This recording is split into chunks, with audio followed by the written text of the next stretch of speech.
بەڵێ خۆشەویستان و پێشتر ئاماژەمان پێکرد لە تەوەری یەکەمدا باز لە ڕێنمایە گرنگەکانی سەرەتای دووگیانی دەکەین، هەروەها باسیش لە پلانەکان گرنگی پلانی دایکان دەکەین پێش ئەوەی دووگیان بن. بۆ ئەمە بەستێژ میوانداری پسپۆر دکتۆر هودام حەیدینمان کردووە، ڕاوێژکاری ژنان و منداڵبوون لە ستۆدیۆ لەگەڵماندایە. زۆر بەخێر بێ دکتۆرە. بەخێر بێ. سپاس ئامادە بوون. دکتۆرە دەمەوێت گرنگی پلانی دایکێک بزانم پێش ئەوەی دووگیان بێت چۆن پلاندا بنێت و ڕاوێژ بە پزیشک بکات. تان قۆناغی دووگیانی قۆناغێکی زۆر خۆشە و ئەزمۆنێکی زۆر خۆشە تایبەت بە ئەو کەسانە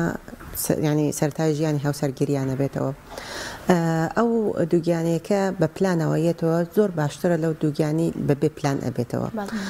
تان ئێمە ئەمانجی دووگیانی ئەی ئامانجی حاملە کۆتایی حاملەکە مناڵێکی تەندروست و دایکێکی تەندروست بێتەوە. تاوانە ئەوە هەندی ڕێنماییکی هەیە ئێمە بۆ خانمێک هەڵێنەوە لەلایەنێکی کەمێک ئەگەر خانمەکە خۆی تەندروستە هیچ کێشەیەکی نەبوو پێشووتر لەلایەن کەمێکی 3 مانگ پێش ئەوە سەردانی پسپۆڕێکی ژنان منداڵبوون بکاتەوە هەندی ڤیتامیناتێکی ئەدرێتەوە بۆی یا پشکنینێکی بدرێتەوە بزانم کەمبوونی و خوێندنیە کەبوونەوەی مادەی ئاسنێنیەتی احتیمالیکە هەیە نەخۆشیی غودەی هەیە نازانێ ئەو نەخۆشیەکی هەیەتی یا ڤیتامین دی کەمە یا هەندی نەخۆشیێکی تر هەیەی پێویستە پێش سەرەتای دووگیانیەکە بزانیت چووکە چارەسەرکردنەکەی پێش دووگیانەکە زۆر گرنگە. تایبەت بەکارکردنی فۆلیک ئەسید هەندی جورعی تایبەتی خۆی هەیە بەبێ خانمەکە بەبێ کێشی خانمەکە یا بەپێ نەخۆشی خانمەکە هەیەی ئەوە زۆر مهمە. ئەوە مناڵەکە تا ڕادەیەک ئاپارێزێ لە نەخۆشیکی هەیە لە پرتکەی دەماری عەسەب و ئەوانە لە پشتەوە مەتەلەن ئەوانە هەیە مەتەن کیسێک لە پشتیان ئەبێتەوە یا هەوسانی سەریانە بێتەوە یا کونێکە بێتەوە لە پشتی مناڵەکە بە ئەو دەرمان وەرگرتنی ئەو کێشەیە ئەپارێزێک زۆر کەمیش ئەبێتەوە. زۆر باشە دکتۆر، گرنگترین گۆڕانکاریەکان کە لە ڕووی لایەنی جەستەی و دەرونی لە ئافرەتێکی دووگیاندا ڕوئات چییە؟ ئەو گۆڕانکارێکی فەسلەجیە تایبەت بە ئەو کەسانە بۆ یەکەم جار دووگیانە بنەوە یەکەم جار خەوکردنی زۆر خەواڵۆ ئەبێتەوە ئەو نەخۆشە بە عکس لە کۆتایی دووگیانێکە خەوەکە زۆر بچڕێ زۆر باش نابێتەوە. ئەوەش بە بۆنەی گۆڕانکاریکی هورمۆناتی تایبەت هورمۆنی پرۆجسترۆن لە لەشی ئافرەت زۆر بەرزە بێتەوە لە سەرەتای دووگیانەکە. جگە لەوەش هەندی ئافرەتێکی تەبعەتی نادە بۆ خواردن شانەوەیانە بێتەوە یا گێژبوونی سەریانە بێتەوە دڵتێکچنێکی زۆریان ئەبێ مەتەلەن ناتوانانی خواردنێکی بە ئاسایی بخواتەوە تا ڕادەیەک ئەگەر ئەم دڵتێکچنە یەرشانەوەکە گەشتەوە بە ینی بە حدێک کێشی دابەزی ئافرەت ئەوە باشنیە پێویستە بێ بە چارەسەرێک. گۆڕانکاریکی تر وەکی چۆن وتمان گێژبوون نەبێتەوە ئەو ئافرەتە تۆزی هەندێک ئافرەتێکی دڵ سەقڵەتە بنەوە بێتە قەتە بنەوە بە بۆنەی نازانن ئەمە ئەم گۆڕانکارێکە چ دەبێتەوە تەواان لە هەمویان گرنگتر ئافرەت چۆن نەزانی خۆی دووگیانە ئەو کەسانە سووری ماگانان ڕێکە سوور ماگانە نایەتەوە بە ئەو شێوەیە ئافرەت ئەزانێ خۆی ئەگەر دووگیانی هەیەی. زۆر باشە قۆناغەکانی سکپڕی ئەگەر باسی لە قۆناغەکانی سکپڕی بکەی بە شێوەیەکی گشتی و پاشانیش باش لە سەرەتای دووگیانی دەکەین. وەکی خۆن باسمان کردووە قۆناغەکانی زگپڕی 3 قۆناغە تا هەفتەی چواردەمین ئەمە قۆناغی یەکەمە تا هەفتەی 27مین قۆناغی دووەمە تا هەفتەی تا هەفتەی 40 ئەمە قۆناغی کۆتایی حملەکەیە. تان سەرەتای دووگیانیەکە وەکی چۆن متمن ئەو گۆڕانکێریکی لە لەشی ئافرەت دروستە بێتەوە ئەو قۆناغە زۆر گرنگە چونکە هەندی دەرمانێکی هەیە تایبەت هەندی نەخۆشیکی هەیە ئەگەر ئافرەت خۆی توش بۆ ئەو نەخۆشی بەتەرەن پێشتر زەختی هەیە شەکرەی هەیە نەخۆشیکی دەرونی هەیە یا نەخۆشیکی غودەی هەیەی چ شتێک هەیە ئەوەکی چۆن وتمان پێش دووگیانی ئەمە بە پلانەوە ئەگەر ئامادەی دووگیانی کردووە پێویستە بێ هەندی علاجێکی هەندی دەرمانێکی بگۆڕیتەوە چونکە ئەو دەرمانانە ئەگەر بوونی تەشەوهاتی خەڵقی بۆ مناڵەکە دروستە بێت لەبەرەوە پێویستە بێ ئەو علاجانە بگۆڕێت ئەگەر هات سەرەتای حمل ئافرەت ئەوانە نەگۆڕیوێتی و تایبەت لە قۆناغیەکی حملەکە ئەو دەرمانانە بەکاری کردووە ئەگەر بوونی سەقەت بوونی یە لە بارچوونی مناڵ زۆرە بێت لەبەرەوە هەرچی کاتێک ئافرەت زانیوە یا گومانی کردووە دووگیانە بزووترین کات سەردان دکتۆری خۆی بکاتەوە ئەو علاجانە مەگەر بگۆڕێتەوە. دکتۆرە لە سەرەتای دووگیان بووندا حاڵەتمان هەیە بەسەر منعەوە خانمێک دووگیان بێت؟ زۆر هەیە، یعنی هیچ منعێکی نییە، شێوەیەکی منعێک نییە لە 100% سەرکەوتووە بێتەوە. کات ئەگەر دووگیان بوون هەر هەیە بۆ؟ بەڵێ ئەگەر دووگیان بوون هەیەتی، یعنی هەر ئافرەتێکی سووری مانگانای ڕێکە و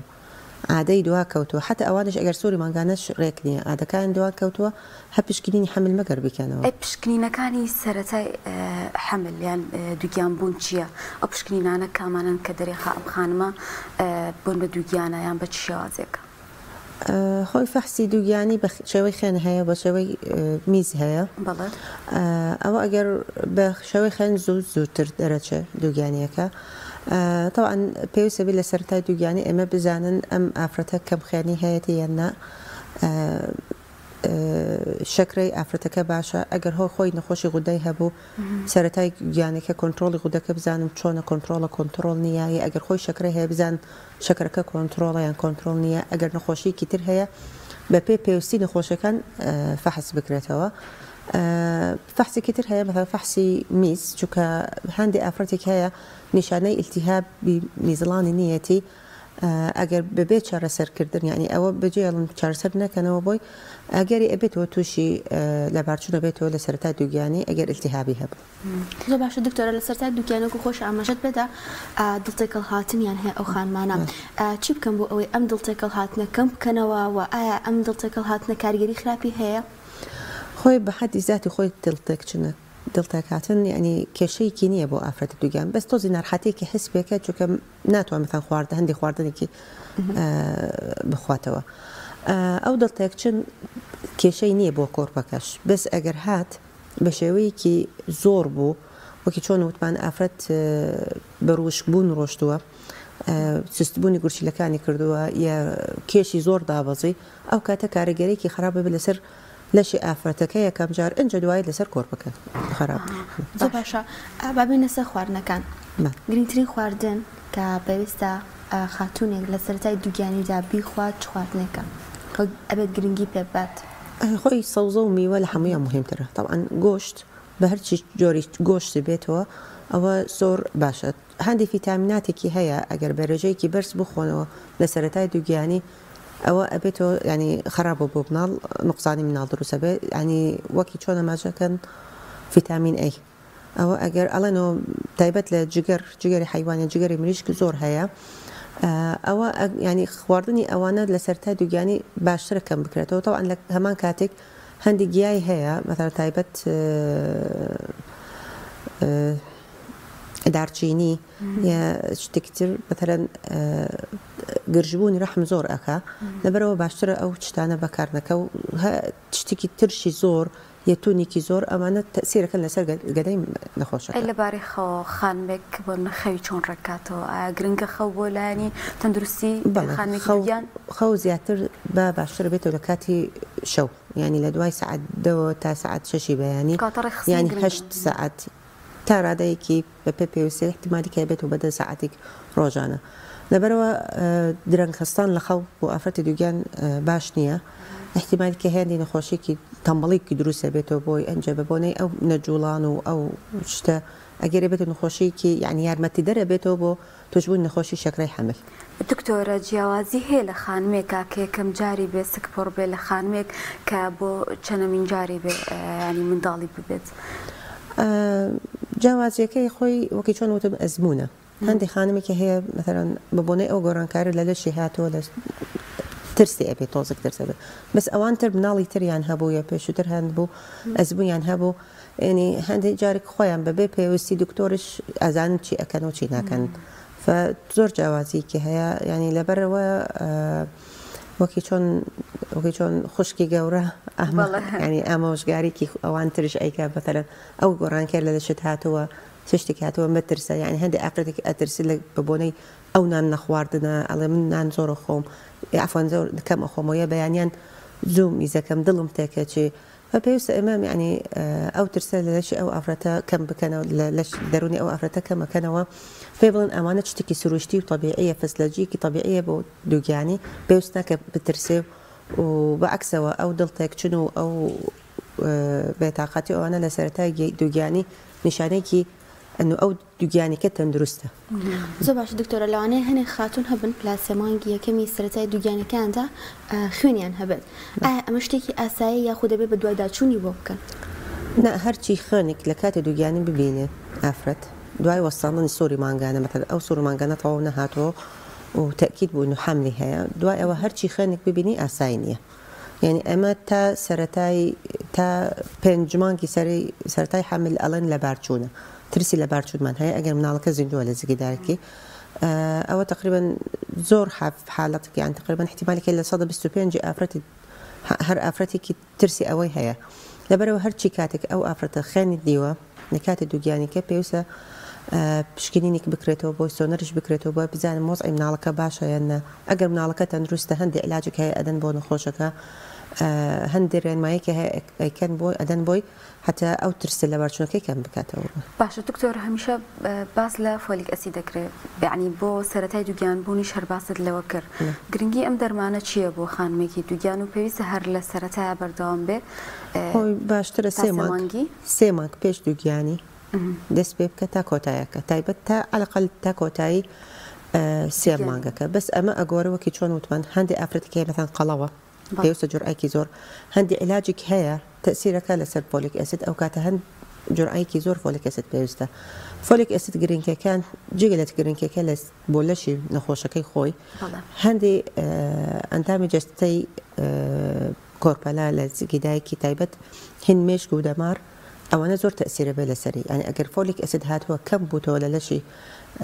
خانمە ڕێژەی فۆلیک ئەسید ئەو کاتە ئەو گۆڕانکاری ئەو تۆشە و هاتە دروستە بێتەوە بۆ لەشی ئەو مناڵە و ئەگەری قسانبوونی زۆر درێت. چی دەرمانێکی تر هەیە پێویست بێ بۆ خانمانی دووگیان و ئایا بۆ مەگەر خانمێک نەیتوانی خواردنی بەباشی بخوا مڵتیڤیتامین و ئەوانە گرنگە بۆ خانمێ ئەتوانێت بەدەستی بێنیان ئەو تا بە سروشتیەکەی بتوانێت وەری برێ باشترە بۆ خانمان خۆی سروشتیەکە باشترە سروشتەکە زۆر باشترە بەس ئێمە ناتوانن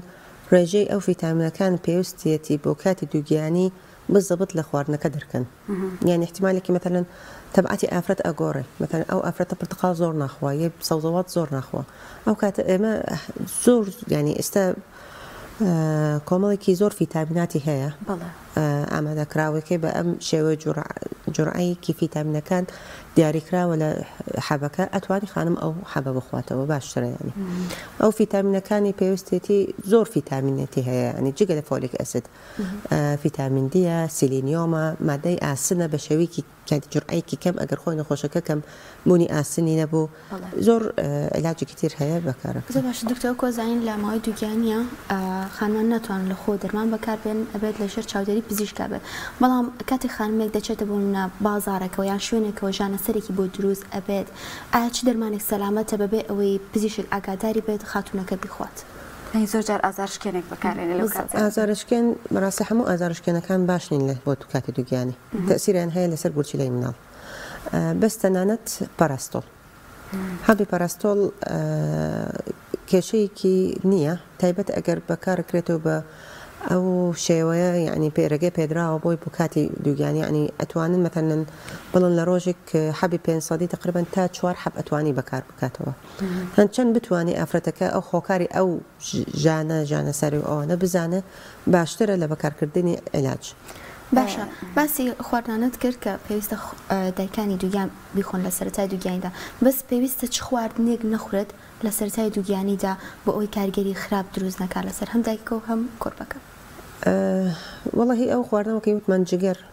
نابێ بخورێتەوە ماسی تایبەت ماسی قوتووەکان ئەو شتی معلبات چونکە مەوادی حافظ زۆر تایە باش نییە ئەوانە بخورێتەوە چونکە هەندی مەوادێکی هەیە تەسیرەکە لەسەر مێشکی مناڵ لەبەرەوە باشترە دوور بکەوێت لەو خواردنە گینە خواردنەکان تر بە شێوەیەکی گشتی مثلەن سەوزەیە میوەیە خواردنی سروشتی یعنی گۆشتە خواردنی ئەتیانی هی خۆمانە بڵێنەوە ئەوان هیچ کێشەیەکیان نییە کاتی دووگیانی بخورێتەوە. باش دکتۆرە خانمان بۆ پێیکە ئەچنە حاڵەتێکی گۆڕانکاریەوە لە جستیانە زۆر جار جوڵە لایەن سەختە بم پێش ڕەنگە کاتێکی زۆر بە پاڵکەوتنەوەیان بە ئیسراحەتکردنەوە بەسەربرن ئەمە کاریگەری خراپی هەیەیان دەکرێت خانمان جوڵان هەبێ لەو کاتەیە چی جوڵێک باشە بۆ ئەوان. بەتایبەت وەرزشکردن هیچ وەرزشێکی تایبەتی هەیە بە خانمانی دوو؟ بەڵێ وەرزشێکی تایبەت هەیە بۆ خانم ئەگەر ئەو خانمە خۆی ئەسڵەن ینی بەتابعەتی خۆی وەرزش ئەنجامەداتەوە خۆی کێشەی نییە لە ئەمە ینی دەوامبوونی لە وەرزشەکان بەس بە شێوەیەکی کەم ئەکە و هەندی وەرزشی هەیە بۆ کاتی دووگیانی ماش نییە بەکار بکە تایبەت لە سەرەتای دووگیانیەکە بەس وەرزشی تایبەت زۆر هەیە بۆ ئەو خانمانە تەوان ئەو نەجوڵان و ئەو پاڵکەوتن جست بێ ئەمە هیچ باش نییە بۆ دووگیان بۆچی چووکە یەکیان لە هۆکارەکان کێش زیابوون کێشی زیاد بێتەوە کارەگەری کێش زیابوونی ئافرەتەکە زۆرترە بێتەوە لەسەری ئەمە باسێکم ئەگەر نەخۆشەکە تەندروستیان کێشەیەکی نییە لە کاتی دووگیانیەکە لەبەرەوە ئەنجامدانی وەرزش لە کاتی دووگیان زۆر مهمە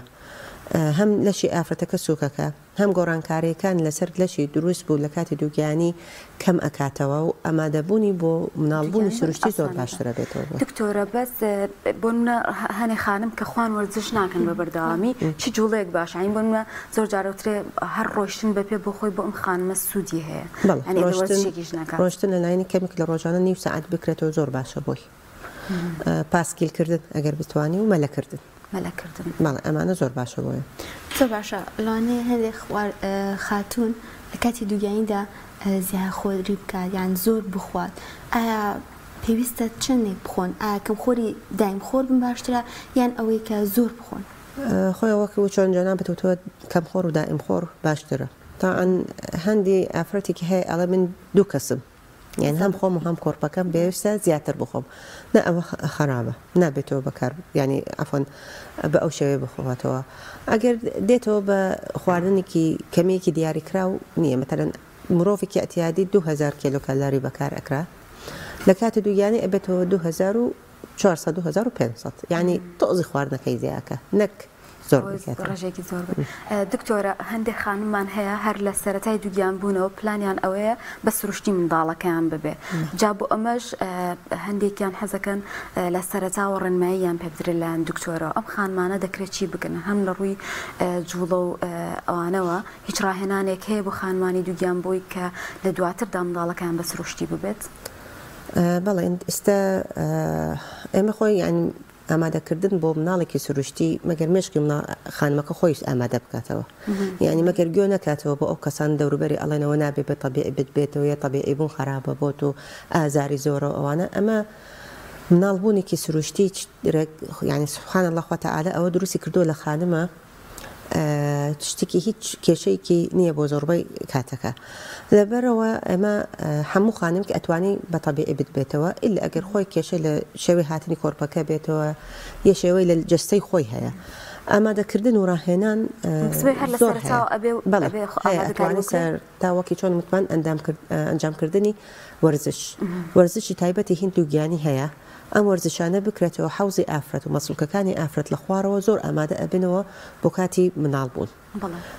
ئێستا زۆر سنتەرێکی هەیە دروست بوو بۆ بۆنەی ئەم وەرزشکردن و بەشدارکردن لەو سنتەرانە من یعنی بەڕاستی ئامۆژگاری هەموو خانمێکی دووگیانەکەمەوە سەردانی ئەو سنتەرانە بکاتەوە عەلەقەل جارێک دوو جار بە فێری ئەو ڕاضانە بکاتەوە خۆش لە ماڵەوە ئەتوانێت ئەنجام بدات. زۆر باشە دکتۆرە هەر لەسەر وەرزشکردنەکە لەوانەیە لە یوتیوبە ئەو وەرزشانەی کە تایبەتە بە خانمانی دووگیان هەبێت ئەتوانن ئەوانە ئەنجام بدەنەوە یان پێویستە ڕاوێژ بە پسپۆری وەرزشی بکەن. ئەزان چۆن ینی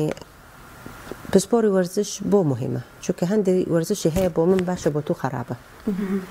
یا بۆ تو باش ئەبێتەوە بۆ منش خراپە مثلەن ها ئافرەت ئەگەر هات کێشەی پشتی هەبوو کێشەی فەقەراتی هەبوو هەندی وەرزش ئەنجامکردنی لە ینی حتى لە کاتی دووگیانی کارەگەرێکی خراپە بێت لەبەرەوە سەردانی پسپۆرێکی بۆ وەرزشکردن تایبەتە بۆ دووگیانێکە ئەوە زۆر مهمە. زۆر باشە دکتۆرە ئەی لەسەر کێشی زیاد کاتێک خاتوونێک کە دەیەوێت دووگیان ببێت و سەرەتای دووگیانیەتی کێشی زیاد کاریگەریەکی لەسەر خاتوونەکە دەبێت و هەروە لەسەر کۆرپەکەشی دروستەکات. ئەو کەسانە کێشیان زۆرە ئەو نەخۆشیانە دروستە بێتەوە کاتە دووگیانی تایبەت شەکرە و زەخت ئەگەری دروستبوونەوەکەی زۆر زۆرە بۆیە ینی احتیمالێکی تووشە بێت زۆرترە بۆ ئەو نەخۆشی زەخت و شەکرەی حەمل احتیمالێکی هەیە ئەڵێنەوە ئەگەری هەیەکی بناڵبوونێکی پێش وەختە بێتەوە ناتوانێت بە سروشتیش ببێتەوە ئەوانە ئەگەریان هەیە بەو کەسانە. کاتە دکتۆرە بەواز لەو خانمانە بکەین کە نەخۆشی تریان هەیە، ینی خانمێک کە بۆ نەخۆش شەکری هەیەیان و تا زەختی هەیە بێگومان جیاوازی هەیە لە خانمێک کە خۆی تەندروستە. چ نەخۆشیە کاریگەری لەسەر دووگیان بوون هەیە و بە تایبەتیش لە سەرەتاکانەوە چ کاریگەریەکی ئەگەر من کۆنتترۆڵی ئەم نەخۆشیە بکەم لەگەڵ دووگیان بوونەکە؟ خۆی زیاتر نەخۆشی شەکرە ئەگەر کۆنتترۆل نەکرا لە سەرەتای حملەوە لە پێش حملەوە پێویستە پێش حمل کۆنتترۆل کرا ئەنجە ئافرەت دووگیان بێ. ئەگەر کۆنتترۆل نییە ئەگەری لە باچوو زۆرە ئەگەری مناڵێکی نوقسان زۆرە لای جگە لە ئەوەش ینی بە بۆنەی ئەو گۆڕانکارێک لەسەر بۆڕی خوێنی ئافرەتەکە هاتووە پێش دووگیانیەکە احتیمال مناڵەکە زۆر لاواز دەرەچێت. لەبەرەوە ینی ئێمە هەموو خانمێکی شەکرەی هەیە ئەڵێنەوە شەکرەکەت کۆنتترۆل بکە پێش دووگیانی حتا ئەو کێشەکە کەم بکاتەوە بوون. ئەوانش زەختیان هەیە وەکی چۆن وتمان ئەمان هەمووی ئەم نەخۆشیە تەسیرە بێ لەسەر دەماری خوێن. لەبەرەوەیە ئەگەری دیسان ئەگەری لە بارچوونی هەیە یە بە بۆنەی بەرزبوونی فشاری خوێنەکە یە احتیمالێکی هەیە بەکارکردنی ئەو دەرمانانە بۆ زەخت بەکارەکە چونکە زۆربەی دەرمانەکانی بەکارەکەن بۆ زەخت ڕێگە پێ نەدراوە لە کاتی دووگیانی بەکار بکەنەوە تەسیری زۆر خراپی هەیە لەسەر کۆرپەکە. لەبەرەوە پێویستە بێتەوە ینی کۆنتترۆل زەخت باش بکرێتەوە هەرچی ئافرەتێکی زەختی هەیە ینی پلانێکی دووگیانی هەیەی باشترە ینی بەکار ینی ئەو عیلاجانەی خۆی هەیەی بگۆڕە بە شێوەیەکی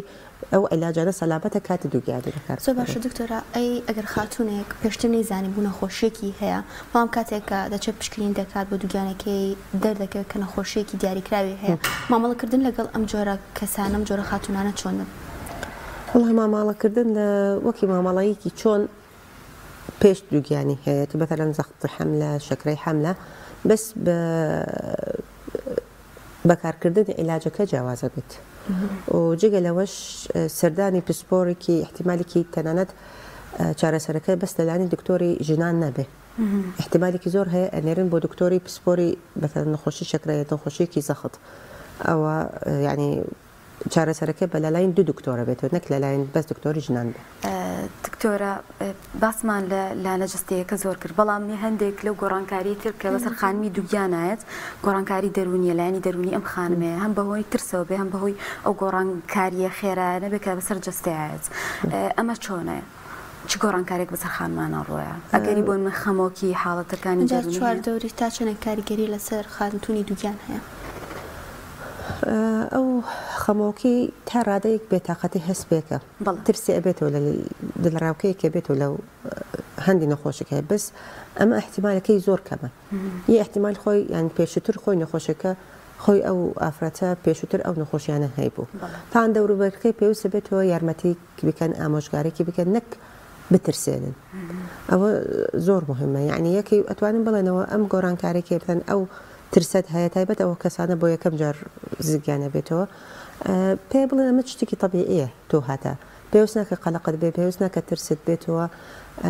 الحەمدلله ئێستا یعنی ئیمکانیەتی سەردان دکتۆر هەیە ئیمکانیەتی بەکار عیلاجێکی چاک هەیە ڤیتامیناتی چاک هەیەی و مناڵبوونێکی زۆربەی مناڵبوونەکانی ینی ئەتوانن بڵێن لە ١٩٩ مناڵبوونەکان لە نەخۆشخانە دروست ئەبێت یان لە نەخۆشخانە ئەبێتەوە بە پێویست ناکە یعنی هەرچی کێشەیەکی هەبوو چارەسەرەکرێت بە کات ینی کاتی گونجاو بۆیان. زۆر باشە دکتۆرە لە کۆتایی یا گرنگترین ڕێنماییەکان بۆ خانمانی دووگیان یاخود بۆ خاتونانی ئاینەوە دووگیان بن چیە؟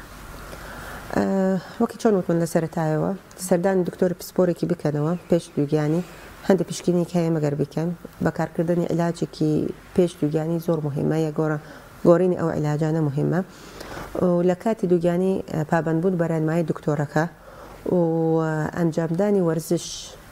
لە کاتی دووگیانی زۆر مهمە و بە شێوەیەکی باش بخەون یعنی